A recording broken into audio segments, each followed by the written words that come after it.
Welcome to the deep dive. Today, we're going to be talking all about mastering meeting conclusions. Ooh. You know, how to really end them with a bang and not a whimper. Okay. We'll be going deep into a business English podcast I found called Pasted Text to uncover their secrets. Interesting. I don't know if you've ever had this experience, but I sat through a product launch meeting that dragged on for like 2 hours. And by the end, nobody even knew when we were launching or who was in charge of what. Oh, yeah. Total disaster. Yeah, what's so fascinating about that common experience is how much time and energy we just waste, with weak meeting endings. Yeah.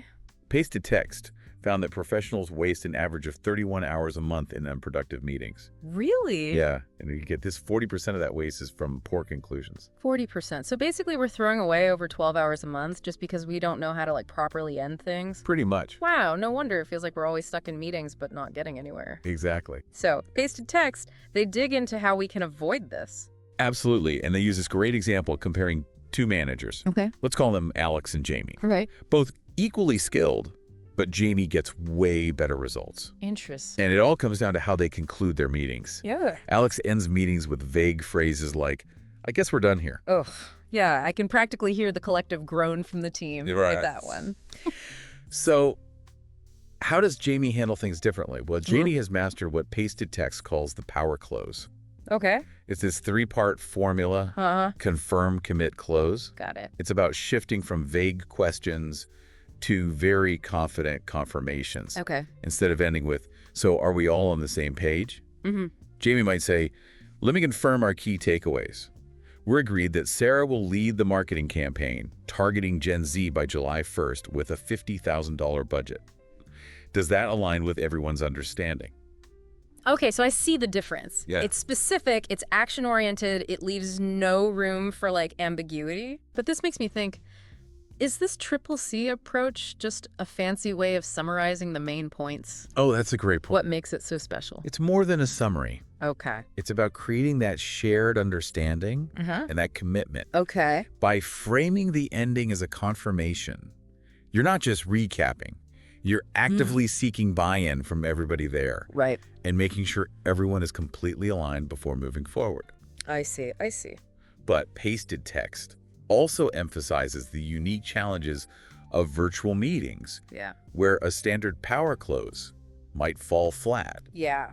They had this anecdote about a global team call where the host's usual closing phrase just created awkward silences. Oh. Because the Tokyo team was just starting their day as the London team was already saying goodnight. Oh, I've been in those meetings. They're the worst. Trying to find a closing that works across multiple time zones is a nightmare. It's so hard. So what does Pasted Text suggest for those situations? They introduce what they call the time zone closer, which uses phrases that respect the varying schedules, while still, of course, maintaining that professionalism. Got it.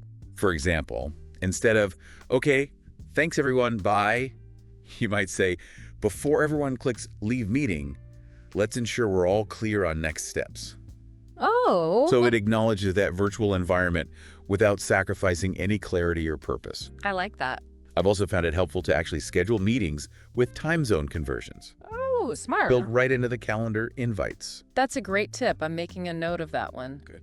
But it's not just about being mindful of time zones, is it? Yeah. It's about ensuring clarity Yes. in the online environment, especially when we can't rely on all those nonverbal cues. Right, exactly. Pasted Text. Pasted Text introduces this concept of digital anchors, Okay. which are specific phrases that are really designed to just prevent those misunderstandings in virtual settings. For instance, instead of just summarizing, you might say, for those who might have experienced connection issues, let me reiterate our 3 main takeaways. So smart. So it's about proactively addressing those potential distractions. Yeah. And making sure everyone is on the same page. Literally. Literally, yeah. I am already starting to rethink how I run my virtual meetings. Good. This is gold. I'm glad. So Pasted Text covers how to end the meeting on a strong note. But what about connecting those conclusions to future action? Okay. It's great to have clarity, Yes. but we also need momentum. Absolutely. That's where the bridge technique comes in. Okay. Instead of just saying, a simple thanks everyone, a successful closer, they might say something like, These decisions directly impact our next quarter's strategy, which we'll delve into deeper at next week's follow-up. I see. It links everything together. It's like you're building this mental bridge showing how what we just discussed is directly connected to where we're headed next. This is making me realize how many meetings I've probably left people feeling like, okay, what was the point of that? Yeah, for sure. But sometimes, even with the best intentions, Yeah. meetings can get a little chaotic, especially those brainstorming sessions where ideas are flying everywhere. Brainstorming, they can get out of control. So how do we bring it all together in like a clear and concise conclusion? Right. Well, pasted text actually introduces the 2-minute magic. Okay. It's the art of concisely summarizing even the most complex meeting. Okay. They share a story about a VP who could summarize a chaotic 3-hour strategic planning session in just 90 seconds. 90 seconds? 90 seconds. For a 3-hour meeting, that's impressive. It's wild. I could barely summarize my grocery list in 90 seconds. Right. What's the secret? Yeah. Well, it all starts with something they call active listening architecture. No. So instead of passively listening, you're actively building this mental framework throughout the meeting. No. Almost like a mental filing cabinet. As decisions or action items come up, you file them away in the appropriate drawer. Okay. And then when it's time to summarize, you can quickly retrieve those mental bookmarks Oh, wow. and present them in a really clear and concise manner. I like that, mental bookmarks. They have one Fortune 500 CEO that they profile Uh-huh. who never takes notes during meetings, No way. but delivers the most accurate summaries Really? because he's mastered this mental bookmarking technique. That's incredible. It really is. So it's not about trying to remember every single detail, No. but rather like identifying those key themes and decisions as they kind of emerge. Exactly. Oh, I actually think I do something similar, but I've never been able to like articulate it before. Well, now you have a term for it. This is eye-opening. Good. But pasted text also points out there's a difference between just listing topics and actually like summarizing key actions and outcomes. Right. How do we make that shift? Okay, well, they introduce what they call the power pattern for framing those summaries. Okay. Instead of that week, so we discussed X, Y, and Z, you shift to emphasizing action and results. So you might say something like, we've agreed on 3 critical actions to drive our Q4 success. Launch the new product line, expanding into the European market, and implementing that new CRM system. Got it. So it's very clear what needs to happen next. Yeah, it's like going from this passive recap to a call to action. Absolutely. This is making me want to grab a whiteboard and start mapping out my next meeting conclusion. I love it. But what about when it comes to actually assigning those action items? Oh, that's crucial. Yeah. And they have a pretty sobering story about a tech company that lost $1 million initiative $1 million. because of unclear action item assignment. Wow, that's a costly mistake. It is. I'm all ears. How do we avoid falling into that trap? They advocate for what they call responsibility anchoring phrases to ensure that there is crystal clear ownership. Instead of saying someone should look into that, you would say something like, Sarah, I'm assigning you the task of conducting the market research with a deadline of Friday at 5 p.m. Can you confirm you have what you need to proceed? Okay, I can already see how much more effective that is. It's specific, it's direct, it eliminates any kind of ambiguity about who's doing what. For sure. But before we jump into like action items, they highlight this kind of surprising tool, What's that? the power of silence. Ooh, tell me more. They call it the power pause. Okay. And that strategic 3-second silence before assigning action items can subconsciously signal importance. Interesting. Like, have you ever seen a conductor raise their baton and the entire orchestra goes silent? Yeah. And they're all like anticipating that first note? Yeah. It's like that. Wow, I never thought of silence as like a meeting tool, Right. but it makes so much sense. It's like you're creating a space for the information to sink in Yeah. before we move on. It's like a reset. My mind is officially blown. Good, I like it. I'm starting to see meetings in a whole new light. You. So what about when it comes to actually managing those action items? Okay. Especially in this, the virtual world Yeah. where it's so easy for things to get lost in the digital shuffle. The black hole of email, Exactly. pasted text, recommends what they call the digital delegation dashboard, Okay. using shared documents or online tools to create that transparent system Uh-huh. for assigning and tracking tasks, Got it. like a virtual whiteboard, Okay. where everyone can see who's responsible for what and when it's due. Ah, that's brilliant. Right. It's like making those action items inescapable, even in the digital realm. Exactly. This is making me realize how much I've relied on those informal, I'll send you an email later agreements. Yeah. Which often leads to things just like falling through the cracks. Totally. But what about when it comes to delegating tasks to people who are more senior? Oh, interesting. Or even clients? Okay. How do we strike that balance of being clear and direct? Without sounding bossy or demanding. That's a great question. Pasted Text calls this status-aware delegation. Okay. And it's about choosing language that conveys respect and collaboration while ensuring that clarity. Got it. So instead of asking, can you handle this? You might say, would you be able to lend your expertise to this initiative? So the message is the same, Yeah. but the tone makes all the difference. It's like diplomacy for action items. Yeah, I love that. I love that. But we've talked about like creating momentum with those action assignments. Yeah. How do we make sure they actually get done? Okay. Especially when people's inboxes are overflowing. That's the question, isn't it? Well, they introduce what they call the memory hook method. Okay. So instead of that generic, I'll send out an email, try saying, you'll receive my detailed summary within the next 2 hours, highlighting the 3 game-changing decisions we just made. Oh, okay. Creates both urgency and anticipation. It's like a cliffhanger for your inbox. Okay, that's going straight into my meeting toolkit. Good. But we've touched on this before, those follow-up phrases that work well in person can sometimes get lost in translation in the virtual world. Yeah, they call it the digital disconnect trap. Okay. That tendency to rely on those casual phrases that just don't have the same weight online. Yeah. So instead of just saying, I'll send the notes, you might say, you'll find 2 essential follow-up documents in your inbox shortly. The finalized decision document and the shared action item dashboard. Ooh, a much clearer. Right. Specific, direct, no room for ambiguity. Exactly. This is making my virtual meetings feel a lot less like shouting into the void. Good. I'm glad to hear that. But they talk about the bridge concept again here, right? You do. This time applied to follow-up actions. Yes, it's about actively linking that current meeting to future success. So instead of just saying, let's meet next week to discuss progress, you might say, our decisions today lay the groundwork for Thursday's implementation review, where we'll celebrate our early wins and make any necessary adjustments. So we're creating this narrative thread that ties everything together. That's the idea. Each meeting becomes a chapter in a larger story. I like that. Which keeps the momentum going. Absolutely. They also introduced this concept of momentum markers, right? Yes. How does that fit in? Okay, so momentum markers are those strategically placed phrases that create that excitement for future actions. Okay. Instead of a flat, we'll check in on progress later, you might say, each of our daily stand-ups this week will build upon the breakthroughs we achieved today, leading up to Friday's exciting project showcase. So it's like turning those routine check-ins into mini celebrations. Exactly. Keep the energy high. But they also talk about the elephant in the room. Oh.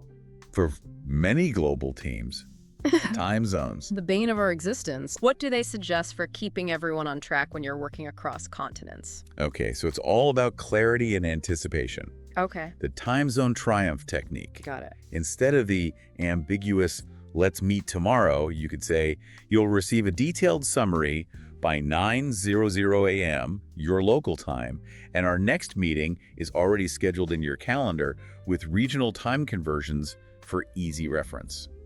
It's those little details that can make such a huge difference when you're coordinating across multiple time zones. For sure. But even with clear communication, how do we create a sense of accountability when everyone is scattered across the globe? Pasted text calls this accountability architecture. Okay. Building anticipation for those follow-up actions. Got it. Instead of a flat, let's update each other next time, you could say, in our follow-up session, each team will have the opportunity to showcase their initial implementation wins. It's like a friendly competition. Exactly. Everyone wants to be the team that comes back with the best result. Of course. That's smart. But speaking of different locations, we have to be mindful of those cultural differences, especially when it comes to communication styles. Huge. They have this story about a tech executive who almost lost a major deal in Singapore. Oh, no. Because of a culturally inappropriate closing phrase. Oh, wow. What might seem perfectly harmless in one culture can be totally offensive or confusing in another. Absolutely. It happens all the time. It's a reminder that we can't just assume everyone communicates the same way. Right. So what's the solution? How do we navigate these cultural nuances? Okay.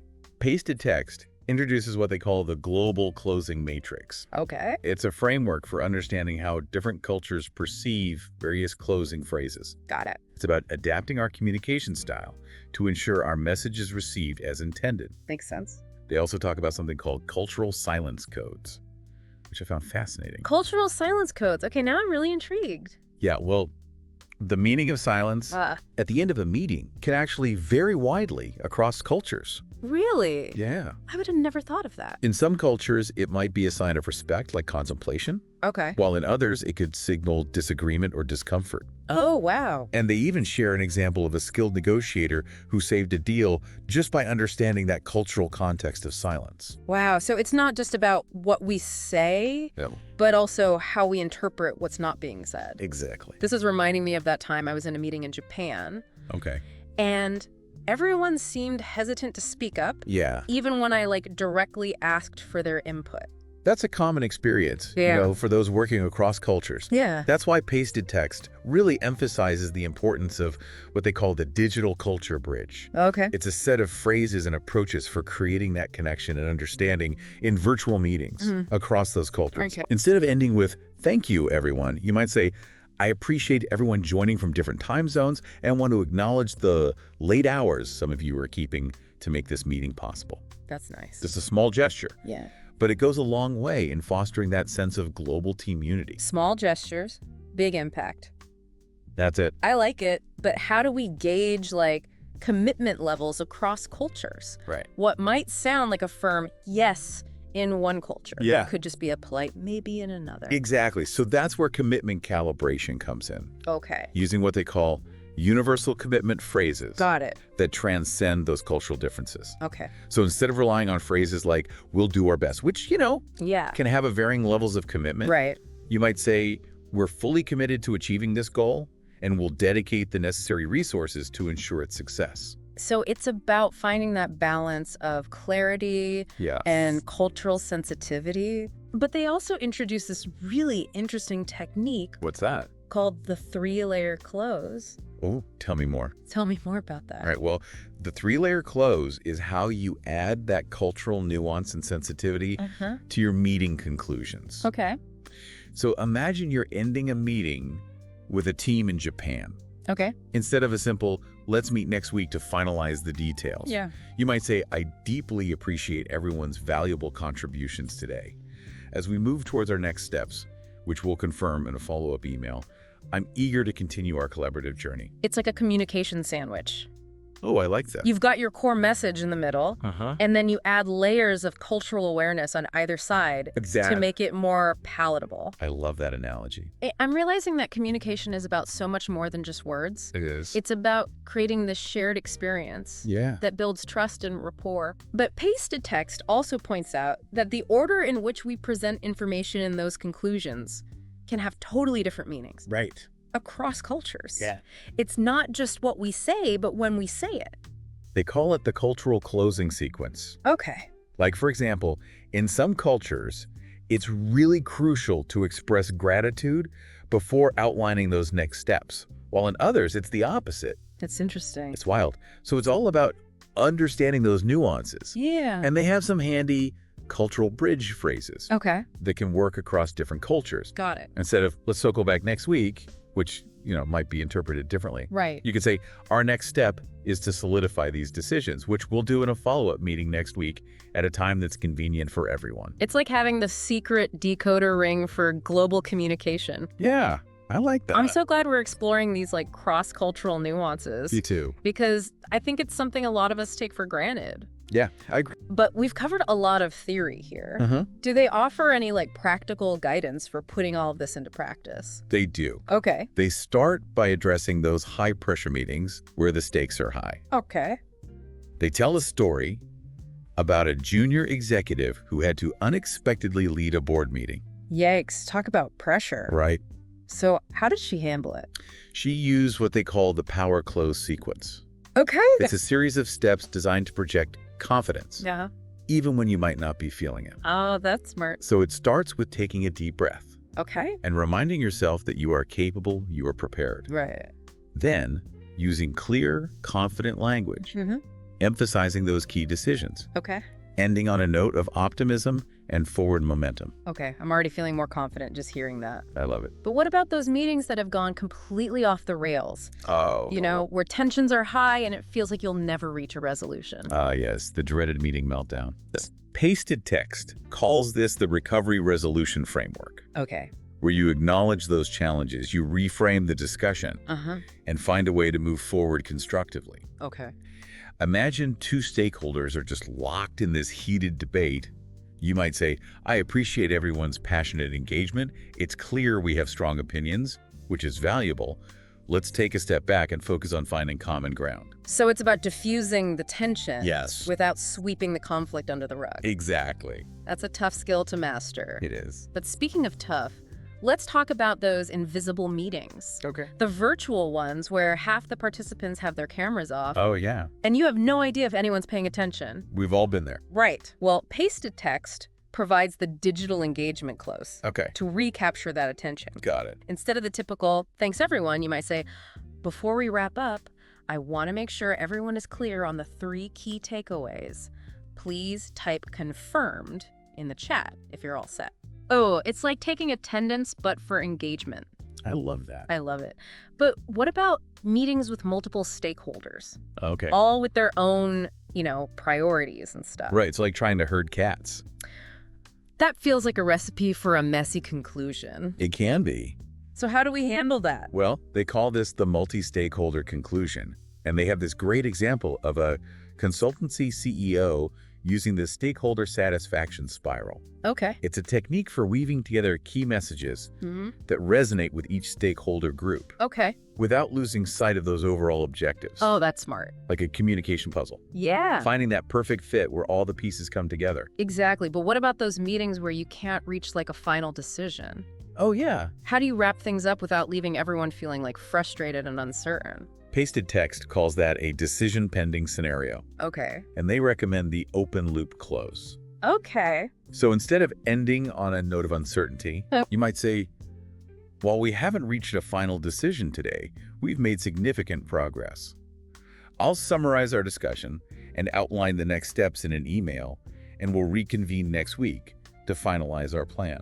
Oh, so it's like acknowledging that we're not quite there yet, Yes. but we're still moving forward. Exactly. It's like hitting the pause button instead of the stop button. I like that. But even with all these techniques, how do we elevate the importance of a meeting? Okay. Especially those like routine check-ins that can sometimes feel a bit mundane. I get it. Well, pasted text introduces what they call the executive elevation technique. Oh. It's all about using language that makes even routine meetings sound strategic. Okay. So instead of simply recapping updates, Yeah. you might say, today's discussion has highlighted key opportunities for optimizing our workflow. The decisions we've made today will have a ripple effect across the entire organization. So it's like giving those meetings a promotion. Exactly. Make them feel important. Okay, I'm definitely adding that one to my repertoire. But what about those high-stakes meetings where it feels like everything's on the line? Oh, yeah. How do we conclude with confidence and achieve a positive outcome, Okay. even when the pressure is on? Pasted text calls these moments conclusion breakthroughs, Okay. highlighting that even when the pressure's on, the right ending can really turn things around. And they have this great example of a sales director Yeah. using what they call the Phoenix framework. Uh-huh.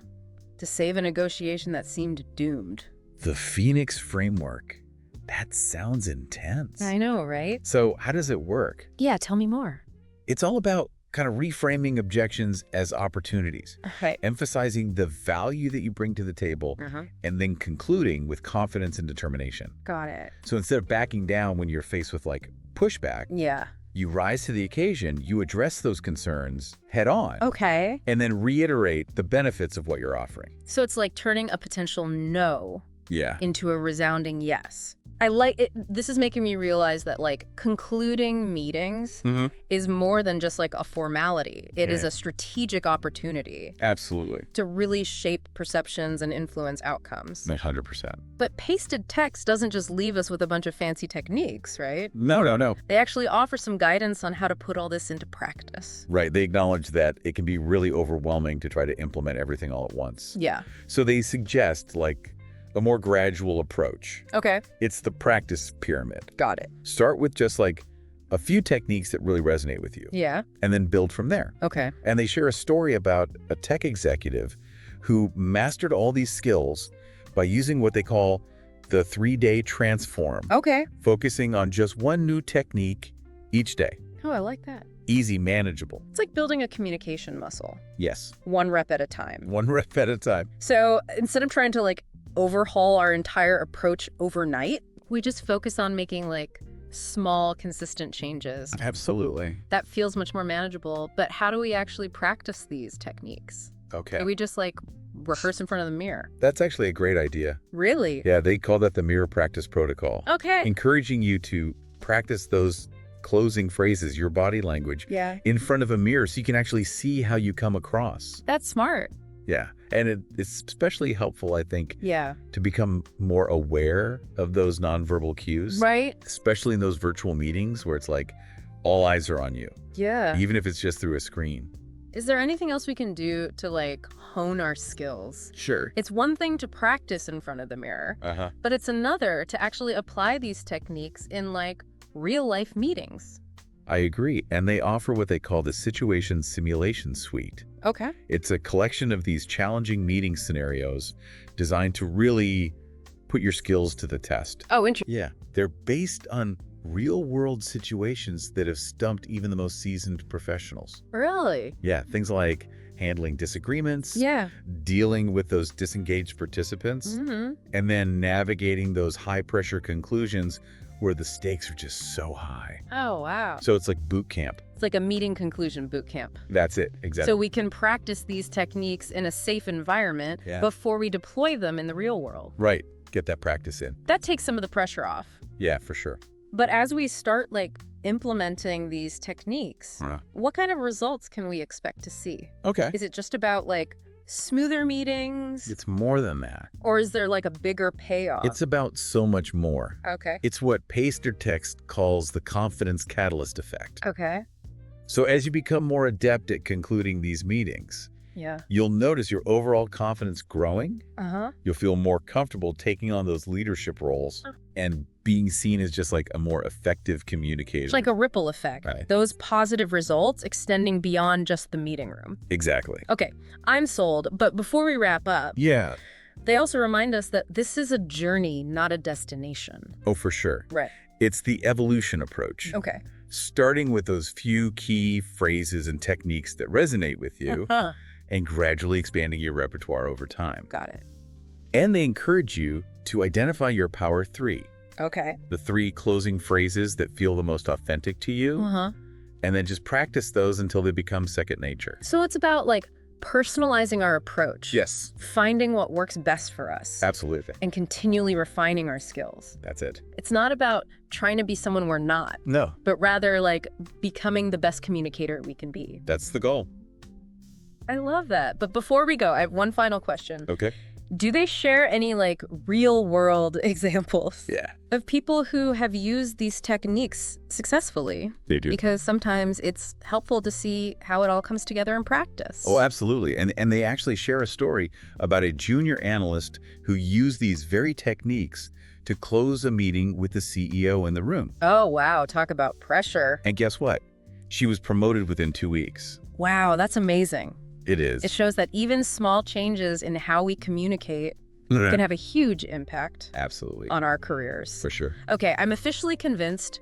No more awkward silences. Memoirs. No more vague next steps. Nope. No more digital disconnects. Gone. It's time to embrace the power of strong conclusions. I love it. Well, on that note of empowered endings, Yeah. I think it's time for us to wrap up this deep dive. Okay. But before we go, I want to leave you with this thought. Imagine concluding your next meeting with such confidence and clarity that people not only understand the next steps, but are actually excited to take action. Ooh, what a thought.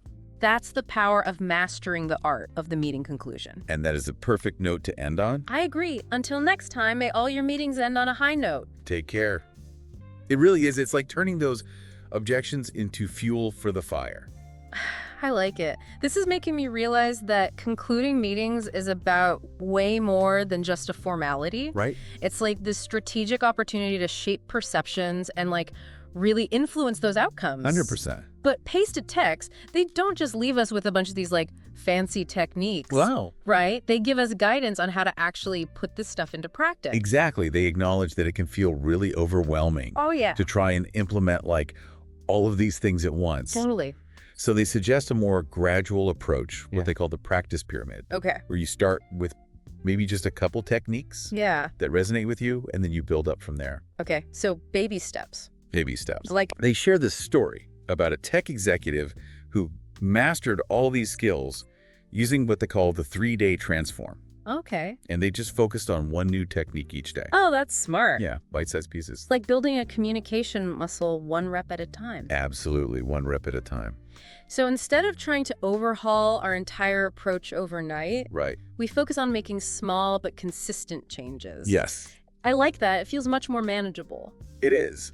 But how do we actually practice these techniques? Okay. Do we just like rehearse in front of the mirror? You know, that's a great idea. Really? Yeah, they call it the mirror practice protocol. Okay. And it encourages you to practice your closing phrases, your body language, Yeah. in front of a mirror so you can see how you come across. Oh, that's smart. It is. I can see how it would be helpful to kind of become more aware of our nonverbal cues, Right. especially in those virtual meetings where it's like Yeah. all eyes on you, even if it's just through a screen. But is there anything else we can do Okay. to like really hone our skills, you know? No. It's one thing to practice in front of a mirror, Right. but it's another to actually apply these techniques in like real life meetings. Totally. And they actually offer what they call the situation simulation suite.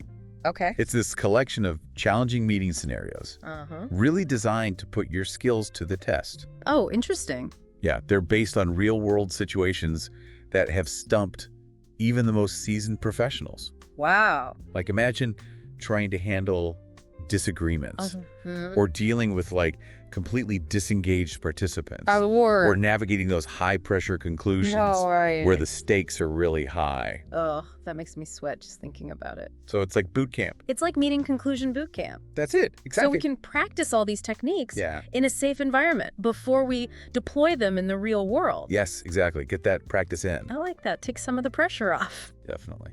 But as we start like implementing these techniques, Uh-huh. what kind of results can we expect to see? Okay. Like, is it just about having like smoother meetings? It's about more than that. Or is there like a bigger payoff?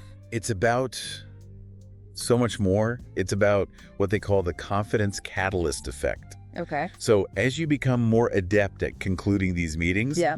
you'll find your overall confidence growing. Okay. You'll feel more comfortable taking on those leadership roles Got it. and being seen as just a more effective communicator overall. It's like this ripple effect, those positive results extending beyond just the meeting room. Exactly. Okay, I'm sold. Good. But before we wrap up, I have one question. Okay. They remind us that this is a journey, not a destination, right? Absolutely. It's the evolution approach. Got it. Starting with those few key phrases and techniques Uh-huh. that really resonate with you, Yeah, and then gradually expanding your repertoire over time. makes sense. And they encourage you to identify what they call your power 3, Okay. the 3 closing phrases that feel the most authentic to you, Uh-huh. and then practice them until they become second nature. So it's about personalizing our approach, Yes. finding what works best for us, Absolutely. and continually refining our skills. Yes, that's it. It's not about trying to be someone we're not, Ooh, but rather becoming like the best communicator we can be. I love that. Me too.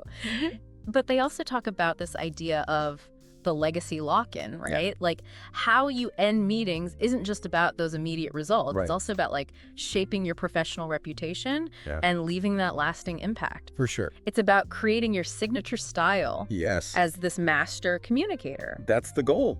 I like that it's not just about checking a box, but like really making a statement. Absolutely. Okay, I am officially inspired to up my meeting game. Good, I love it. But, you know, sometimes it's helpful to see how this all comes together, like, in practice. Do they share any real-world examples of people who have used these techniques successfully? They do. They actually share a story about a junior analyst who used these very techniques to close a meeting, and the CEO was in the room. Oh, wow. Talk about high pressure. Right. And guess what? She was promoted within 2 weeks. Wow, that's incredible. I know. Isn't that awesome? It shows that even these, like, small changes in how we communicate can have a huge impact on our careers. Absolutely. Okay, I am officially convinced. Good. No more awkward silences. Oh, more. No more vague next steps. Yep. No more digital disconnects. Gone. It's time to embrace the power of those strong conclusions. Let's do it. Well, on that note of empowered endings, Uh-huh. I think it's time for us to wrap up this deep dive. Okay. Sounds good. But before we go, I want to leave you with this thought. Imagine concluding your next meeting with such confidence and clarity that people not only understand the next steps, but are actually excited to take action. Ooh, that's powerful. That's the power of mastering the art of the meeting conclusion. I love it. Until next time, may all your meetings end on a high note. Yes, take care.